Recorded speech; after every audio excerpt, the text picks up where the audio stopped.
जो डिटेल्स मैंने आपको बताई वो सारे ब्रांचेस में और हेड ऑफिस में ईमेल कर देना। उसके बाद आलिया, मुझे इसकी सुनी। फिजा, तुम यहाँ क्या कर रही हो?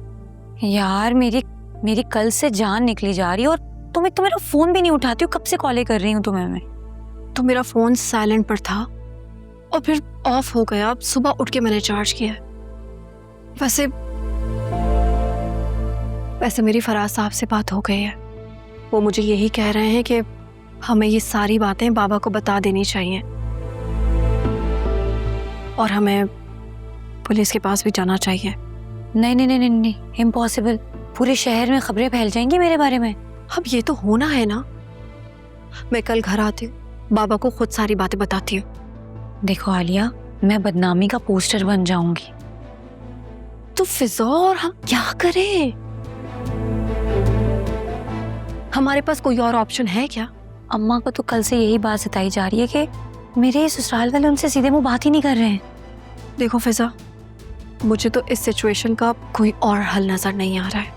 मैं तुम्हें एक और बात बताने आई हूँ। अब और कौन सा सरप्राइज देना है तुमने? तुम मुझसे क्यों चिढ़ रही हो? मैंने क्या किया है?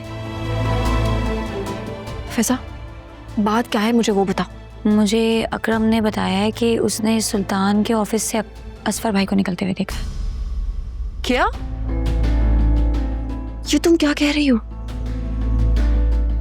और तुम्हारा अब भी अकरम से कांटेक्ट है?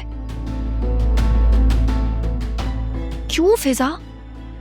इतना सब कुछ हो जाने के बाद भी तो तुम में अक्ल नहीं आई? अरे नहीं, उसकी मुझे कॉल आई थी कि मैंने कोई जरूरी बात करनी है, मुझसे रेस्टोरेंट आके मिलो बस। या अल्लाह, मुझे तो कुछ समझ नहीं आ रहा। फिजा, मैं तो पागल हो जाऊंगी। तुम्हें अंदाजा भी है नौशीन आंटी को अगर भनक भी पड़ गई ना तो मैं कुछ भी हैंडल नहीं कर पाऊंगी। और अब ये नया चैप्टर कौन सा खुल गया है कि सुल्तान और असफर भाई का क्या मामला है ये? मुझे क्या मालूम। देखो फिजा, अब ये मामला तुम्हारे और मेरे हाथ से निकल चुका है। मैं अकरम और बाबा से दोनों से खुद बात करूंगी और फिर वो लोग जाकर एफआईआर कटवाएंगे सुल्तान के खिलाफ।